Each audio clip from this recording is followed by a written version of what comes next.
God, thank you Jesus, thank you Lord.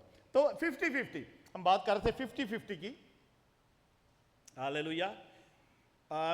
तो 50-50 का क्या था? कोई बता सकता है कि वो 50-50 क्या था? एक ले लिया जाएगा, एक उठा लिया जाएगा, एक छोड़ दिया जाएगा, आमीन, और एक उठा लिया जाएगा।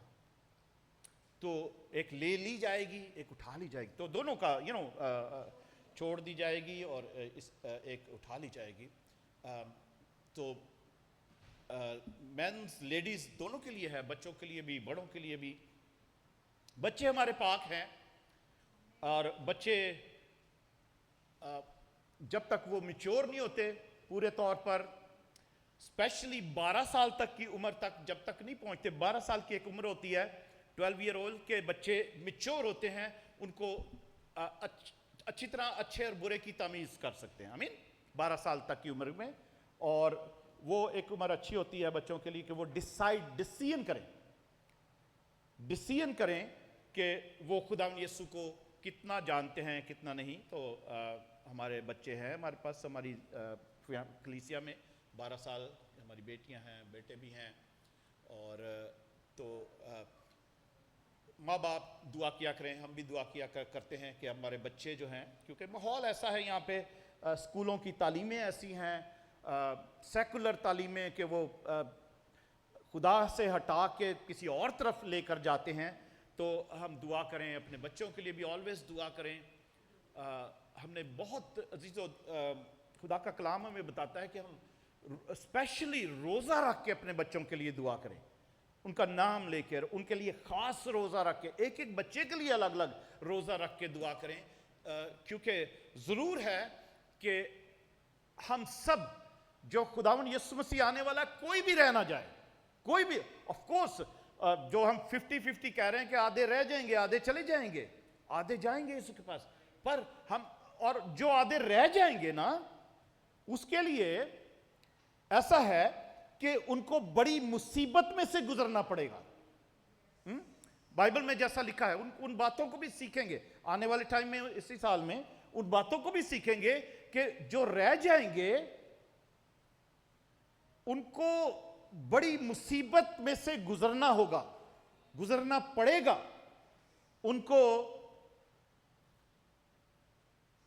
हो सकता है उनको जॉबें उनको ना मिले, उनको फिर खाना पीना ना मिले, उनको फिर बहुत सारे स्कूल में दाखला ही ना मिले, जैसे अभी हुआ था कोविड में।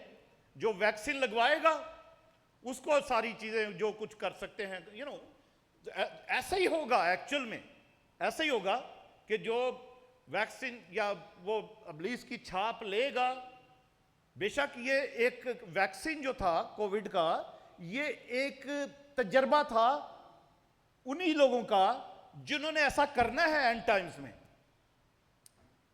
पर खुदा का शुक्र है, इस तजर्बे में से हम सीख सकते हैं कि उस टाइम पे क्या होगा, क्या क्या हमारी जो फैसिलिटीज हैं वो हमसे ले ली जाएंगी।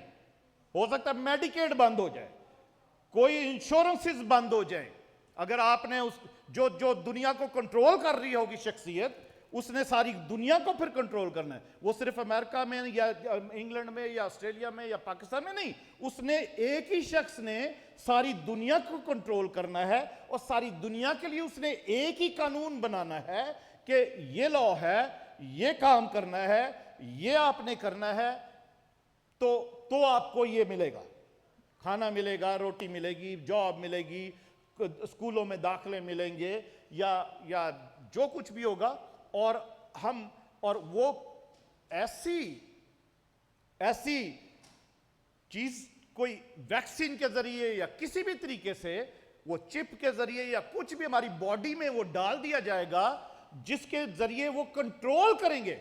और वही कंट्रोल करेंगे कि आपने इबादत किसकी करनी है। आपको कोई पता नहीं लगेगा कि हम किसकी इबादत कर रहे हैं, और हम चर्च आना है या नहीं आना, हम उसी की इबादत करेंगे जिसके लिए वो कहेंगे कंट्रोल करके। और वो किसके लिए कहेंगे? वो खुदा बनकर बैठेगा, जो भी एंटी क्राइस्ट है, जो मुखालिफ मसीह है, और उसने कह रहा मेरी इबादत करो, मैं ही खुदा हूं, मैं ही तुम्हें रोटी दूंगा, मैं ही जॉबे दूंगा, मैं ही तुम्हें मेडिकल फैसिलिटी दूंगा, मैं ही सब कुछ दूंगा। आमीन। तो ऐसी मुसीबतों में से वो जो 50% रह जाएंगे, उनको इन मुसीबतों में से गुजरना पड़ेगा। और फिर जो लोग उस बात को, उस पर उसको नहीं मानेंगे, जाहिर है मुसीबत में तो पड़ना ही पड़ेगा, पर खुदा उनके साथ होगा, पर वो मुसीबत उठानी पड़ेगी। पर खुदा ने कलीसिया के लिए ये मुसीबतें नहीं रखी हैं, वो मुसीबतें शुरू होने से पहले कलीसिया उठा ली जाएगी। आमीन। तो हम दुआ करें, हम ऐसे अपने आप को सरेंडर करें यीशु के आगे, हम अपनी जिंदगी को उसी तरीके, उसी की मर्जी में, उसी के कलाम के मुताबिक गुजारने की कोशिश करें जैसा वो चाहता है, ताकि हम पर वो दिन आए ना, हम उस दिन के आने से पहले ही खुदा यीशु के साथ हों। आमीन।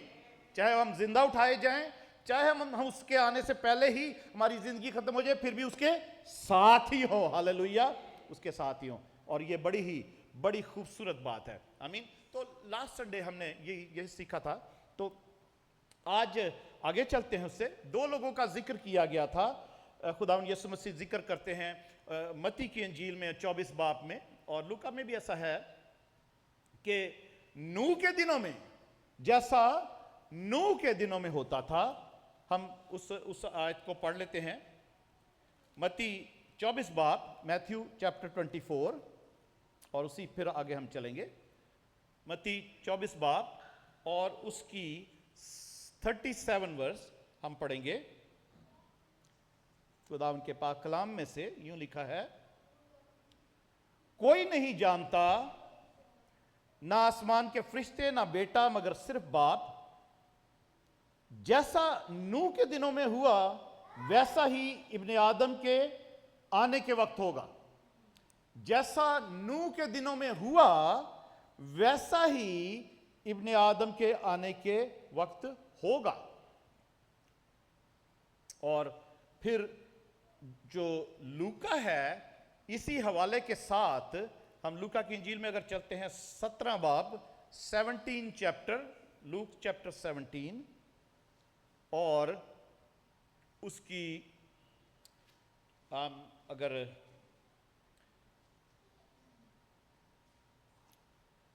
26 आयत पढ़ें तो लिखा है, और जैसा नूह के दिनों में हुआ था, उसी तरह इब्ने आदम के दिनों में भी होगा।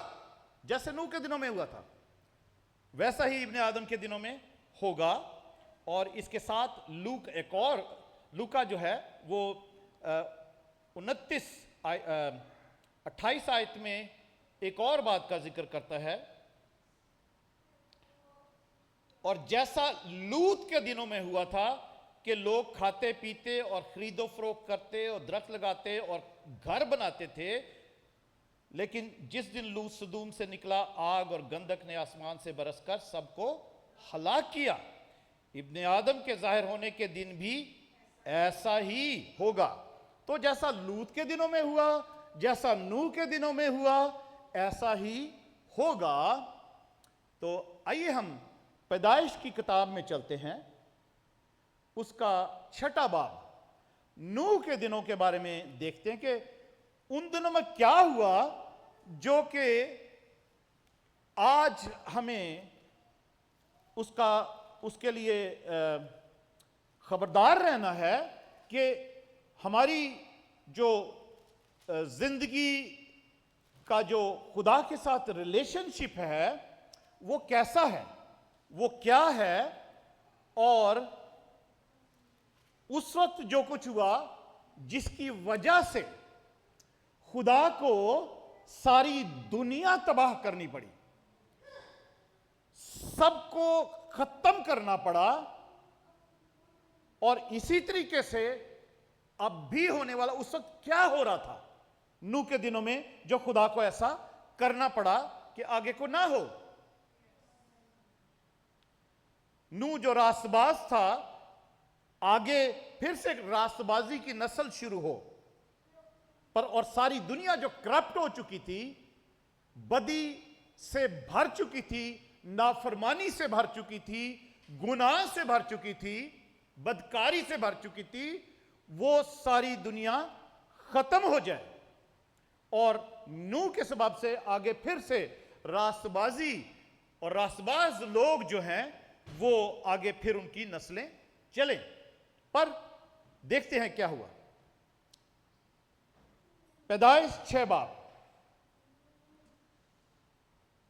जेनेसिस चैप्टर 6, जेनेसिस चैप्टर 6 उसकी पहली आयत से ही हम पढ़ते हैं।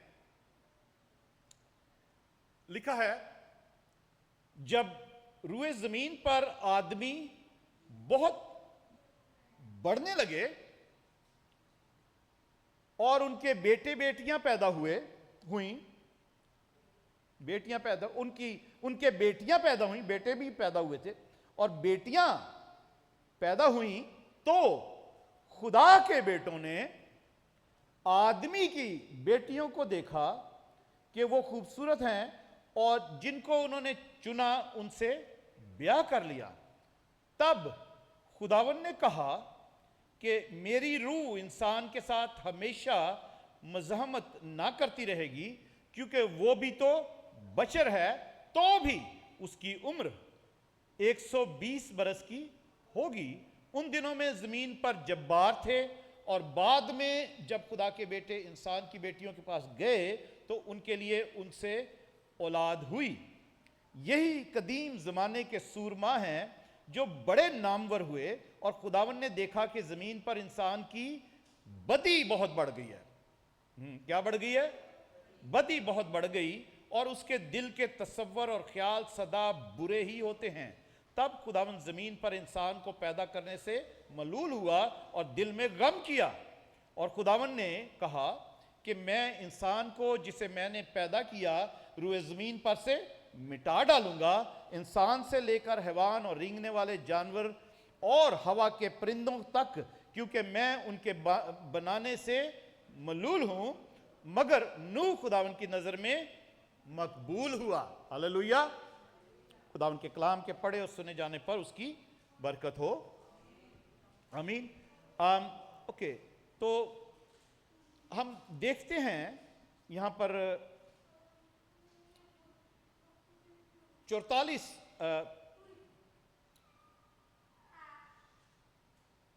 तीसरी आयत में देखते हैं, लिखा है, Ivan, we don't have scriptures today. Where is Gabe?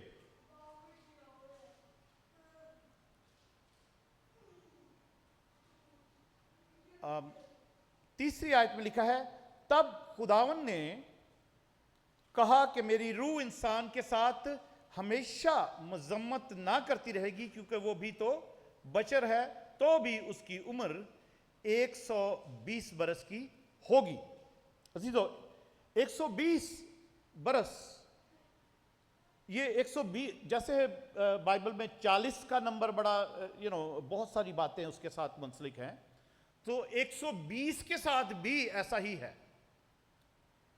120, खुदा ने कहा कि इंसान की उम्र उस वक्त तक, आपको पता है 9 साल की उम्र थी उस वक्त। आदम की उम्र 930 साल थी। मतूसला जो हन्नूक का बाप था, उसकी उम्र 969 साल थी, 969 ईयर ओल्ड, और किसी की 600 साल, किसी की 700 साल। ये उम्रें तो उनकी हैं जो जिनके 2-4 लोगों के 10 लोगों के जैसे कोई नाम लिखे हैं, क्योंकि वो उसी फैमिली में आ रहे थे आदम के बाद, और फिर नूह तक, और नूह की भी। मगर उन दिनों में सब लोगों की जो उम्रें थी वो ऐसी ही होती थी, कोई भी थे वो, क्योंकि उस वक्त जो बॉडी थी, जो खुराक थी, जो ह्यूमन डीएनए था, वो बड़ा परफेक्ट था। आदम से सब कुछ, खुराकें अच्छी थी, पोल्यूशन नहीं थी, और तरह तरह से उस वक्त की एजेस वही होती थी, वो वैसे ही थी। ये तो सिर्फ यहां पर हमारे पास नाम लिखे हुए ना, तो पर सब लोगों की उम्र ऐसी ही होती थी और उनके बहुत बहुत बच्चे होते थे। जो जो 9-9 साल तक जो जी रहे हैं उनके पता नहीं कितने कितने बच्चे होते होंगे। आदम और हवा के कितने बच्चे थे हमें नहीं पता, हमें तो सिर्फ 3 का ही पता है जो जिनके नाम लिखे हुए, मगर लिखा है कि उस आदम और हवा के और भी बहुत से बेटे और बेटियां पैदा हुई। हिस्टोरियन बताते हैं तकरीबन उनके आदम और हवा के 50-55 बच्चे हुए तकरीबन। जो हिस्टोरियन है वो बताता है, पर शायद अंदाजन ऐसा इतना ही हो, पर फिर उन 50 बच्चों के कितने बच्चे हुए होंगे आगे राइट, उनके कितने बच्चे होंगे, तो मल्टीप्लाई जो यहां पर लिखा है जब हम पढ़ते हैं इसमें, तो यहां लिखा है कि जब रुए जमीन पर आदमी बहुत बढ़ने लगे, तो इसी तरीके से आबादी जो है वो मल्टीप्लाई होने लगी और आबादी बहुत बढ़ने लगी। आई बिलीव कि हो सकता है कि जैसे इस वक्त कितनी आबादी है, 8 अरब के तकरीबन 8 अरब आबादी है सारी दुनिया की, तो हो सकता है इसी के कमोवेश इतनी ही आबादी उस वक्त भी हो, क्योंकि इस तरीके से मल्टीप्लाई हो रही थी जनरेशन के वो, और नूह के टाइम तक तकरीबन 150 साल जो हैं वो 1,500 साल तकरीबन गुजरे से आदम से नूह तक। तो उस टाइम पे जिस तरीके से मल्टीप्लिकेशन थी, जिस तरीके से आबादी बढ़ रही थी, हो सकता है इन्हीं दिनों के मुताबिक ही वो उस वक्त भी आबादी हो, क्योंकि यहां पे ऐसा ही लिखा है कि जब जमीन पर आदमी बहुत बढ़ने लगे और उनके बेटे बेटियां पैदा हुई, तो खुदा के बेटों ने आदमी के बेटों को देखा कि वो खूबसूरत हैं और जिनको उन्होंने चुना उनसे ब्याह कर लिया। अब यहां पर जो खुदा के बेटे लिखा हुआ है अजीजों, ओल्ड टेस्टामेंट में खुदा के बेटे जो है वो उन फरिश्तों को ही कहा जाता है, उनको फरिश्तों को ही कहा गया है। अय्यूब की किताब में भी हम पढ़ते हैं कि और उनको सितारे भी कहा गया, स्टार्स, जो फरिश्ते थे। और वो फिर उसके बाद वो गिराए हुए फरिश्ते जो थे वो एक्चुअल में वो सही फरिश्ते सारे जिनको खुदा के बेटे कहा गया है, पर वो जब वो जमीन पर आए हैं, जमीन पर भेजे गए हैं, उनको वो इंग्लिश में वॉचर्स भी बोलते हैं, निगहबान फरिश्ते। उनको जिस काम के लिए भेजा गया था उस काम के लिए वो आए हैं, खुदा ने भेजा है बनी नौ इंसान जो खुदा के साथ चलने वाले लोग थे, उनकी वो निगहबानी करें, उनकी हेल्प करें, जैसे खुदा का इंतजाम है। मगर उन फरिश्तों ने अपनी उनकी जो ओबीडियंस थी, उनको जो काम दिया था, वो छोड़ के और 2-3 फरिश्ते जो लूसीफर के थे फरिश्ते, वो उन फरिश्तों के पास आके उनका भी दिमाग उन्होंने खराब किया, उनको भी अपनी तरफ कर लिया और उन्होंने ऐसा इंतजाम, ऐसा प्लान बनाया कि दुनिया को हम अब करप्ट, कंटेमिनेट करना शुरू करें और सबको गुनाह की तरफ लेकर जाएं, गुनाह में डालें, क्योंकि ये लूसीफर का प्लान था, क्योंकि उसको आसमान से निकाल दिया गया था।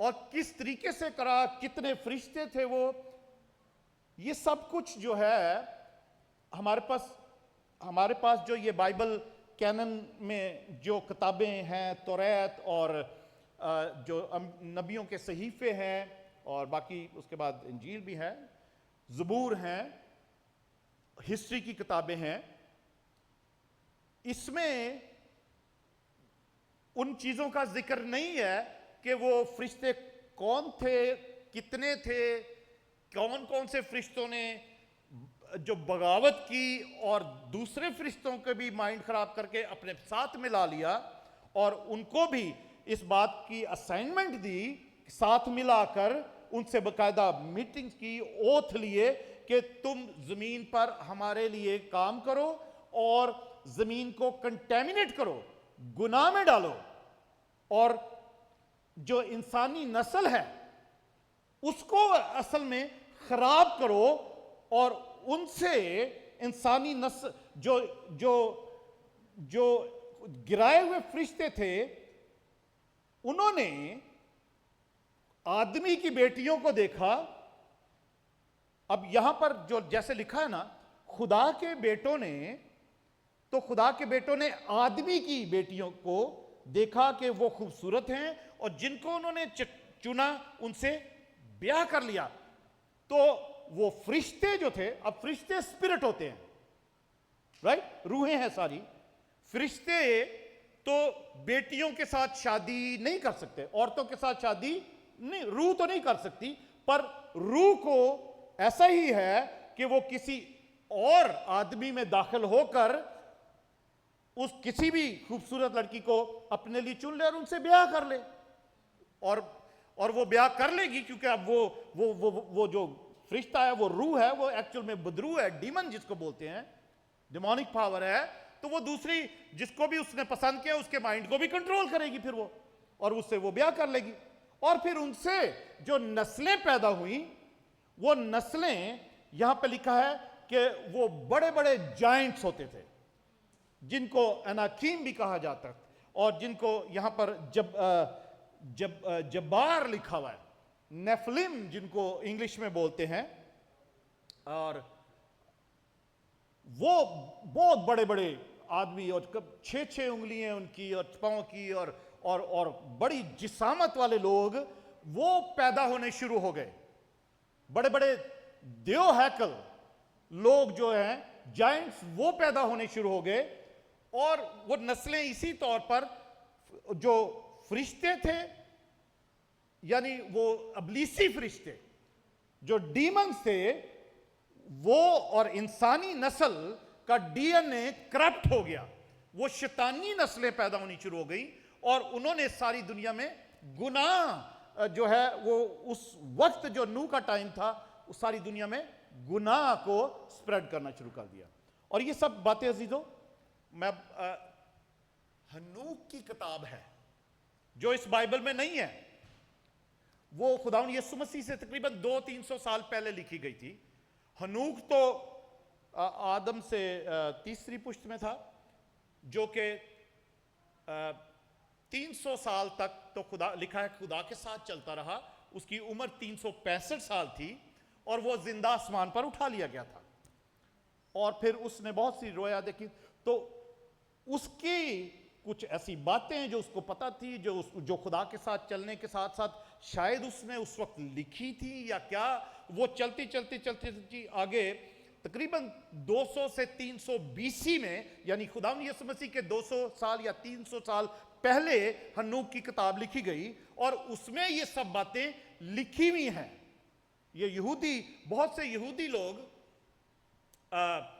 सब नहीं, कुछ यहूदी फिरके हैं, वो अभी भी उस किताब को, हनूक की किताब को भी पढ़ते हैं। उनकी उसमें लिटरेचर में है। और एक और किताब थी बुक ऑफ जुबलीज, जो पैदाइश की किताब और खरूज की किताब की जो हिस्ट्री है, जो दुनिया को बनने से और आगे प्रॉमिस लैंड में जाने तक जो हिस्ट्री है कनान में, वो बुक ऑफ जुबलीज में लिखी हुई है वो। और ये दोनों किताबें जो हैं, ये खुदा कलीसिया के बुजुर्गों ने जब तीसरी चौथी सदी में जब ये बाइबल कंपोज की जा रही थी, कंपाइल की जा रही थी, इसको जो बुक्स खुदावन की तरफ से थी कि ये बाइबल को में शामिल की जाएं, वो उस वक्त वो किताबें शामिल नहीं की गई, क्योंकि वो किताबें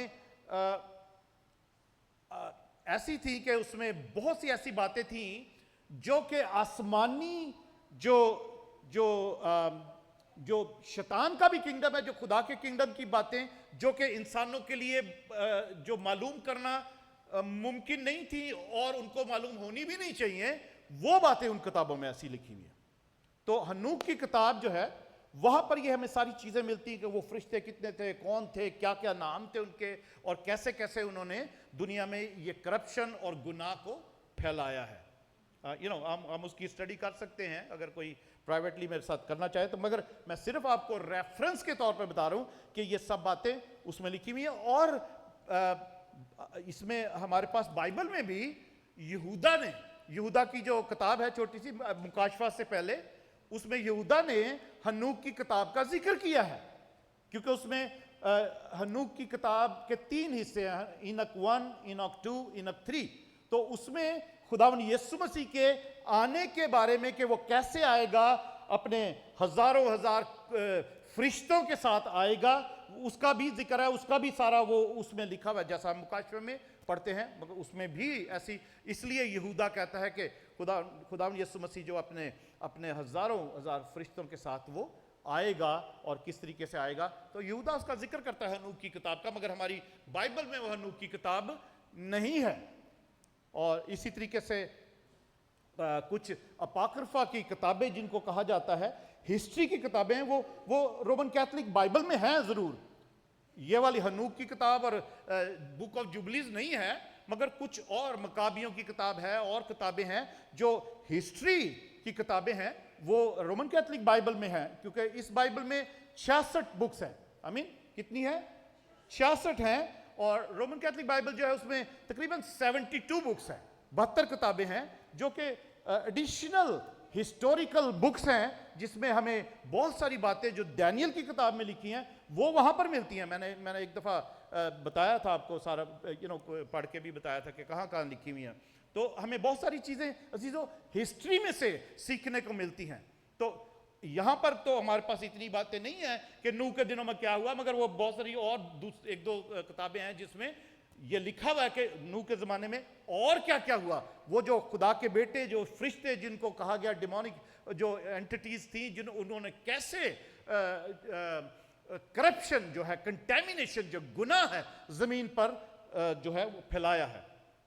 तो पहली बार ये है कि पहली बात जो तीसरी आयत में लिखी है कि खुदा ने कहा कि मैं हमेशा मजामत ना, मेरी रूह जो है हमेशा इंसान के साथ मजामत ना करती रहेगी, क्योंकि वो भी तो बशर है। क्योंकि इंसान तो इंसान ही है, खुदा रूह है, और वो रूहें ही हैं जो गिराए हुए फरिश्ते हैं, वो भी रूहें ही थी जिन्होंने करप्शन डाली है, गुनाह को फैलाया है, लोगों को गलत कामों पर, बदी पर लगा दिया। और वो आगे जो नस्लें हैं वो भी इसी तरीके की पैदा होनी शुरू हुई। यहाँ पर मैं एक बात आपको बताता हूँ, हम उसकी भी स्टडी करेंगे किसी वक्त। मगर लोग कहते हैं कि बहुत से लोग कहते हैं, क्रिश्चियन लोग भी कहते हैं कि खुदा ऐसा कैसे खुदा है जो अपने लोगों को यानी बनी इस्राइल को कहे कि ये सब कौमों को खत्म कर दो, इनको मार दो और इनकी जगह पर कब्जा कर लो। उन दिनों की बात करूं, आज की नहीं। ये उस टाइम की जो जब वो मिस्र में से निकले थे और 40 साल बियाबान में रहे और फिर कनान के मुल्क में गए हैं। तो लोग कहते हैं कि कैसा खुदा है जो कहता है कि इन सब कौमों को बिल्कुल खत्म कर दो, अगर ना खत्म किया तो ये तुम्हारी पसलियों में, तुम्हारी आंखों में कांटों की तरह चुभेंगे।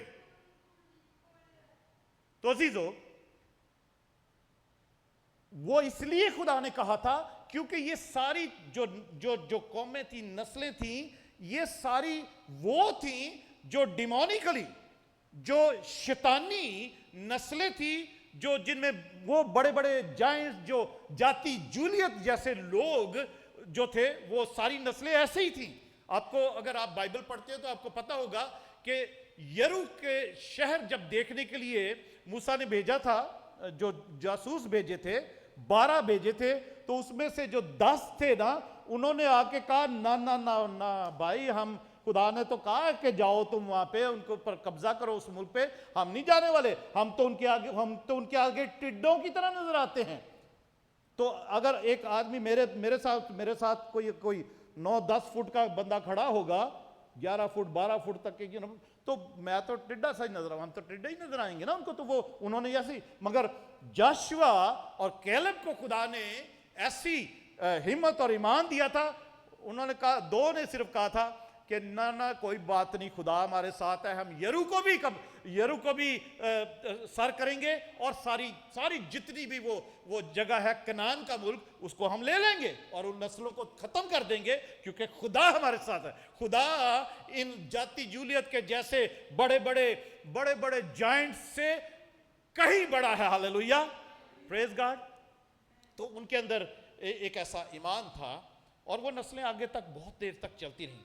तो अजीजों, यहां पर एक हम बात पढ़ते हैं कि खुदा ने कहा कि 120 साल तक इंसान की उम्र होगी। तो 120 साल क्यों? क्योंकि सबसे पहली बात कि वो जो कश्ती नूह को बनाने के लिए बोला था, वो 120 साल तक बनती रही। 120 साल तक नूह कश्ती बनाता रहा और लोगों को कहता रहा कि तौबा करो, पर किसी ने तौबा नहीं की। सब नूह का मजाक उड़ाते रहे कि यार रेगिस्तान में ये बाबा पागल हो गया, तीनों लड़कों को भी लिया हुआ अपने, और भी जो भी मजदूरी देता था, यानी मुझे नहीं पता, हमें नहीं पता, वो ऐसा लिखा हुआ नहीं बाइबल में, मगर वो अकेले ने तो इतनी बड़ी कश्ती नहीं बनाई होगी ना, जरूर है हेल्प ली होगी, उसके बेटे भी साथ काम करते होंगे, जो भी टेक्नोलॉजी थी।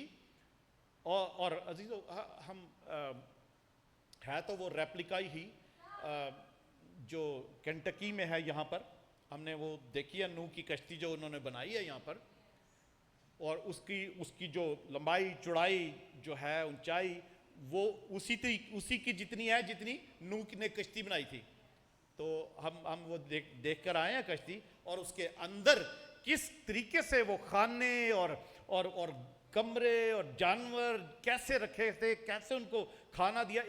आपको पता, वो कश्ती में नूह और जानवर, वो सारे परिंदे 1 साल तक रहे हैं। वो 1 साल और कुछ महीने वहां पर रहे हैं वो उसके अंदर। तो 1 साल तक का कैसे वो सब कुछ चला होगा इंतजाम, वो हम कश्ती देखे तो वहां जाके, तो कभी आपको भी मौका मिले बच्चों को लेके जाएं, it's a very good thing.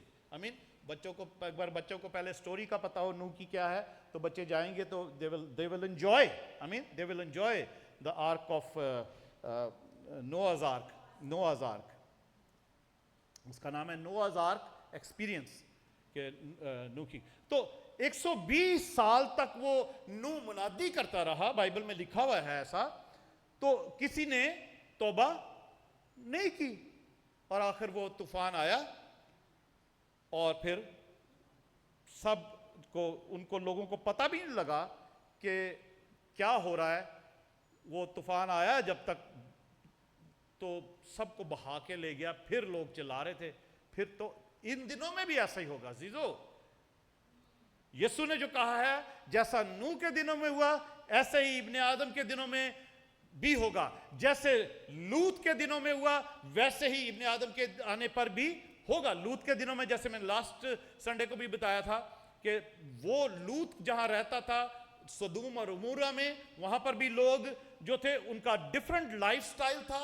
जैसे आजकल वो जो सब लोग हैं, वो जो रंग बिरंगा झंडे वाले, ABCD वाले, जो एक औरतों से शादियां कर रही हैं, मर्द से शादियां कर रही हैं, तो वो सदूम और उमूरा में सबके सब लोग ही ऐसे थे, सिर्फ स्वाय लूत के और उसकी फैमिली के। तो खुदा ने उसको वहां से निकाला और सदूम और उमूरा पर आग बेचकर सब कुछ खत्म कर दिया।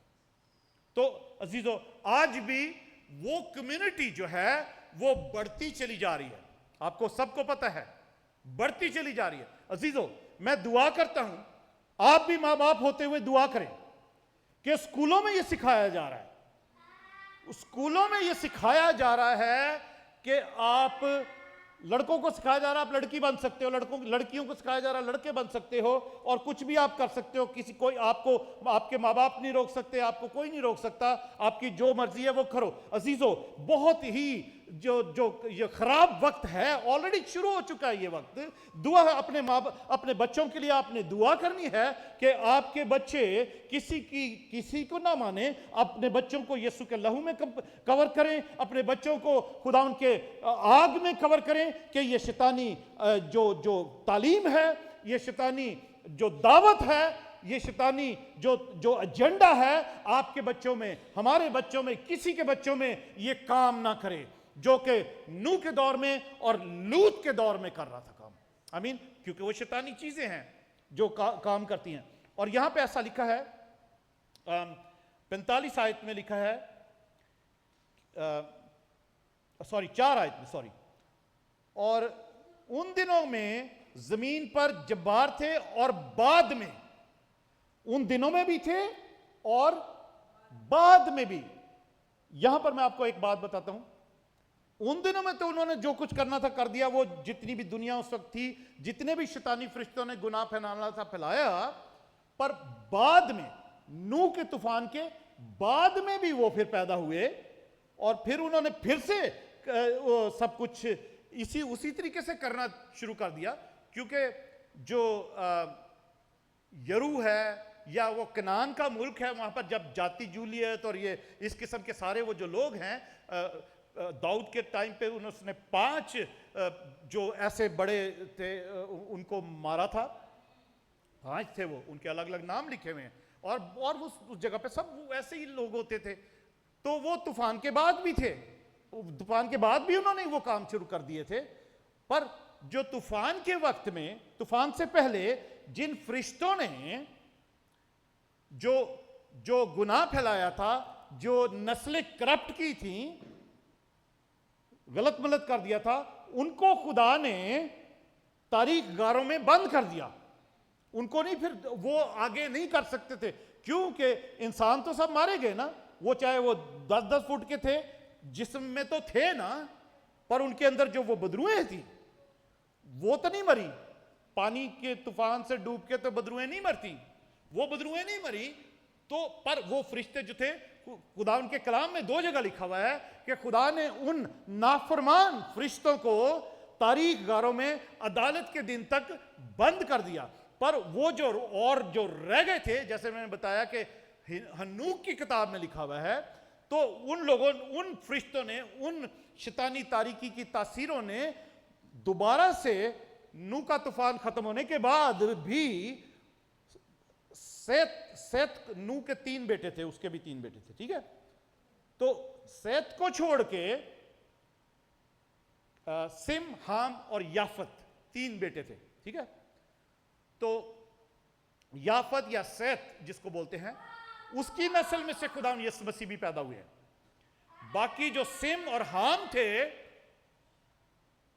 वो फरिश्तों ने सिम और हाम की नस्लों को भी खराब करना शुरू कर दिया, और वो सारे के सारे कनान में बस गए थे जाके। तो अजीजो,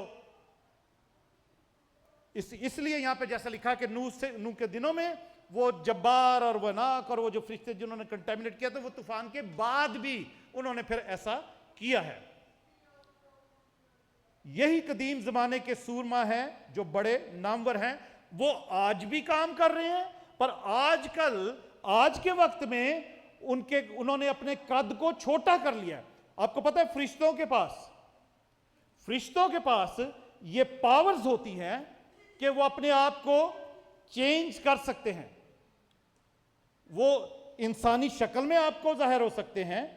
हम बाइबल में पढ़ते हैं इंसानी सूरत में फरिश्ते जो हैं, क्योंकि वो जो एक जो पावर थी या एक क्या एबिलिटी थी जिसको कह सकते हैं, वो जब वो गिराए गए सारे फरिश्ते, वो उनसे खुदा ने वो नहीं छीनी है, वो क्योंकि उनके पास थी वो फरिश्तों के पास। तो फरिश्ते वो जिस्मानी तौर पर भी लोगों के सामने नजर आ सकते हैं, वो अपने आप को छोटा बड़ा भी कर सकते हैं। और इस वक्त छोटा इसलिए कर लिया है कि वो पहचाने ही ना जाएं कि दुनिया में वो क्या कर रहे हैं, पहचाने ना जाए। उन्होंने अपने कद जो हैं वो छोटे, मगर वो आज भी हैं जो दुनिया को करप्ट कर रहे हैं। आमीन। सदूम और अमूरा के जैसे लोग थे जो आज भी फैलते जा रहे हैं और अपना इख्तियार जता रहे हैं, हुकूमतों में भी आ गए हैं, बड़े बड़े इख्तियारात में आ गए हैं, स्कूलों में आ गए हैं, और उनको कोई पहचान नहीं सकता। आम ही लोग नजर आते हैं वो सारे हमें। और सब तो 120 इसीलिए उम्र ठहराई थी कि वो किश्ती या मुनादी 120 साल तक करता रहा, और किसी ने तौबा नहीं की सिवाय नूह तो था ही रास्तबाज, और उसके वसीला से वो 8 जाने भी, पतरस लिखता है कि पानी के वसीला से बची, और जो जिसका मुशाबा बपतिस्मा भी है, कि हम जब बपतिस्मा लेते हैं तो हम पानी के वसीला से बचाए जाते हैं, और उसका लिखा है, और बपतिस्मे का मतलब नहाना या अपने आप को साफ करना नहीं है। यह मतलब है, पतरस की पहले खत में लिखा है कि सच्ची नीयत से सिर्फ खुदा के साथ चलना, कोई कॉम्प्लिकेशन इसमें नहीं है। आमीन, प्रेज गॉड। तो अजीजों आगे खुदा ने फिर इरादा किया कि इंसान को रुए जमीन पर से मिटा डालेगा। 8 आयत में 7 आयत में लिखा है, और खुदावन ने कहा कि मैं इंसान को जिसे मैंने पैदा किया रुए जमीन पर से मिटा डालूंगा, इंसान से लेकर हैवान और रेंगने वाले जानदार और हवा के परिंदों तक, क्योंकि मैं उनके बनाने से मलूल हूं। खुदा कहने लगा कि मुझे गम हो रहा है कि मैंने इंसान को बनाया है। अजीजों, जैसे खुदावंद यीशु मसीह कह रहे हैं कि जैसे नूह के दिनों में हुआ वैसे ही इब्ने आदम के दिनों में भी आने पर होगा। आपको पता है कि हम सब अगर खबरें देखते हैं, पढ़ते हैं, सुनते हैं, तो दुनिया में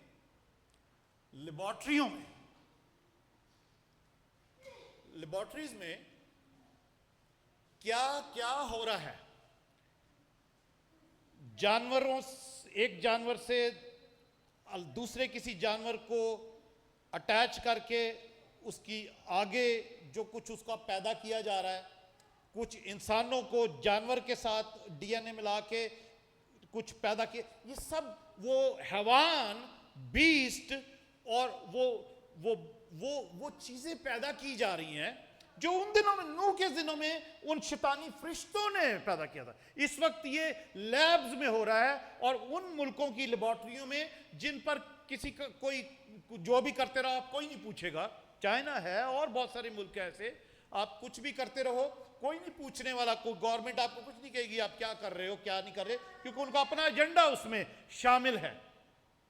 तो आज भी वो करप्शन नस्लों को और इंसानी तरीके को आगे बेबीज को पैदा करने का क्या क्या कैसे कैसे होना है, वो आज भी करप्शन डाली जा रही है, आज भी कंटेमिनेट किया जा रहा है दुनिया को।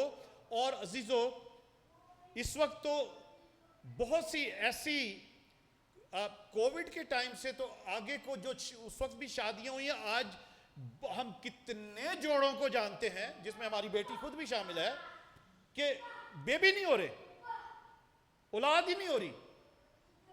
उस वक्त मतलब कि क्या हुआ है, क्या उस, और वैक्सीन तो छोड़ो, खुराक में, आटे में, तेल में, मसालों में, या पता नहीं कौन कौन सी चीजों में ऐसी ऐसी चीजें डालनी शुरू की हैं कि औलाद ना हो। अजीजों, मैं आपको डरा नहीं रहा हूं, मैं आपको सही बात बता रहा हूं जो इस वक्त हो रहा है और कंटिन्यू है। वो इसलिए कि जब एंटी क्राइस्ट, जो मुखालिफ मसीह है, वो आएगा तो उनका एजेंडा ये था कि दुनिया कम हो जाए, और कम लोग होंगे तो उनको आसानी से कंट्रोल किया जा सकेगा। हमें उनको आसानी से कंट्रोल कर सकते हैं, इसलिए नस्ल, कोविड में कितने लोग मरे हैं, और आपको पता है कि जान के भी लोग मारे गए हैं, कितने लोग मारे गए,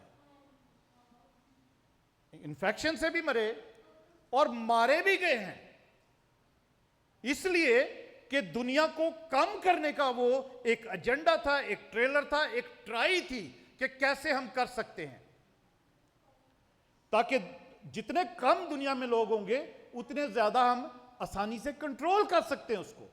ये शैतान का एजेंडा है। आखिरी एजेंडा जो है, वन वर्ल्ड गवर्नमेंट, कि एक ही गवर्नमेंट पूरे दुनिया में हो, उसको वो कंट्रोल करेगी गवर्नमेंट, सबको, सारी दुनिया को। वन वर्ल्ड करेंसी, कि एक ही किस्म की करेंसी होगी सारी दुनिया में, कोई डॉलर, कोई रुपया, कोई येन, कोई पाउंड, कुछ सब रियाल, सब खत्म हो जाएंगे, एक ही किस्म की करेंसी सारी दुनिया में चलेगी। और करेंसी, वो पैसे आपके पास होंगे भी नहीं, आजकल जैसे वो क्रेडिट कार्ड है, डेबिट कार्ड है, बैंक कार्ड है, ओटीसी कार्ड है, ओटीसी कार्ड दे रही है ना गवर्नमेंट, उसमें आप ग्रोसरी ले लो और चीजें ले लो आप, ओटीसी कार्ड। ये सब कुछ ये सारा कुछ शुरू हो चुका पिछले 20-30 सालों से, और इस वक्त वो चल रहा है। वो इन्होंने आज ऐसी करेंसी को ऐसा खत्म कर देना है कि किसी के पास करेंसी पैसा होगा ही नहीं, लिटरली सबके पास कार्ड ही होगा जिसको गवर्नमेंट कंट्रोल करेगी। आज वो आपका कार्ड बंद कर देंगे पीछे से, आपको सबको पता है, आप कुछ नहीं कर, वो यूज ही नहीं कर सकते, आप कुछ नहीं कर सकते। आपका बैंक जो है आपका कार्ड ब्लॉक कर देता, तो आप अपने पैसे बैंक में से नहीं निकलवा सकते, वो जब अगर बैंक बंद हो जाता है तो। अजीजों, हम उस तरफ जा रहे हैं। तो ये डराने की बातें नहीं है, ये सच्ची बातें खुदावंद यीशु मसीह ने हमें बताई हैं कि मैं जब आऊंगा तो ये सब चीजें ऐसा ही होगा जैसा नूह के दिनों में होता था। और उस वक्त भी इब्लीस ने सारी दुनिया को कंट्रोल करना शुरू कर दिया था, इसलिए खुदा ने कहा इस सारी दुनिया को खत्म ही कर दो। आमीन। तो अजीजों, ये हम उस तरफ जा रहे हैं। तो आइए आज हम इतना ही सीखते हैं। और लिखा है कि नूह, तूफान आया और नूह जो है वो सिर्फ खुदा की नज़र में रासबाज ठहरा। आमीन। वही रासबाज था और उसी को खुदा ने बचाया और उसके साथ उसकी फैमिली भी बचाई गई। आमीन। खुदा उनकी शुक्रगुजारी करते हैं, दुआ करते हैं। खुदावंद तेरा शुक्र हो, तेरी तारीफ हो, तेरी हम्द हो।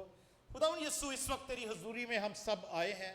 हम सब तेरी हजूरी में खुदावंद अपने आप को हम्बल करते, अपने आप को खाली करते, अपने आप को तेरे कदमों में लेकर आते हैं और खुदावंद तुझसे ही मिन्नत करते हैं तेरी खुदावंद यीशु कि तू हमें ऐसी कुव्वत दे, ताकत दे, हमें अक्ल और समझ दे कि हम खुदावंद अपने आप को भी पहचाने और तुझे भी पहचाने, तेरे कलाम को रोज पढ़ें, ताकि जो भी इंस्ट्रक्शंस तूने हमें दी हैं कि खुदावंद जब तू आएगा और हमें कैसी हमारी जिंदगी होनी चाहिए, हम अक्लमंदी से उस जिंदगी को गुजारें और हमें ऐसी ही दना खुदावंद यीशु जिंदगी दे कि हम तेरे आने पर तैयार हों। कि कोई भी खुदावंद, मैं दुआ करता हूं तेरी इस हैकल का काहिन होते हुए और इस कलीसिया का खादम होते हुए कि खुदावंद मेरी कलीसिया में से कोई भी रह ना जाए, कोई भी रह ना जाए खुदावंद, कोई भी रह ना जाए खुदावंद। मेरी ये दुआ है, दिन रात मेरी ये दुआ है खुदावंद यीशु, दिन रात खुदावंद कोई भी रह ना जाए। तेरी शुक्रगुजारी करते खुदावंद यीशु, और तू हमारे साथ है खुदावंद पाक रू, हमारी मदद करना कि हम भटक ना जाएं, खो ना जाएं, अंधेरे में ना चले जाएं, खो ना जाएं, कि हम खुदावंद किसी तरीके से कहीं ठोकर खा लें और गिर जाएं। खुदावंद हमें बचाना, हमें खुदावंद सलामती में रखना, और हमारी जो रासबाजी है तेरे पास जो महफूज है उसकी हम इसी तौर पर हिफाजत करते रहें। तेरी शुक्रगुजारी करते तेरे यीशु नाम में मांगते हैं, आमीन। Hallelujah. Praise God, praise God.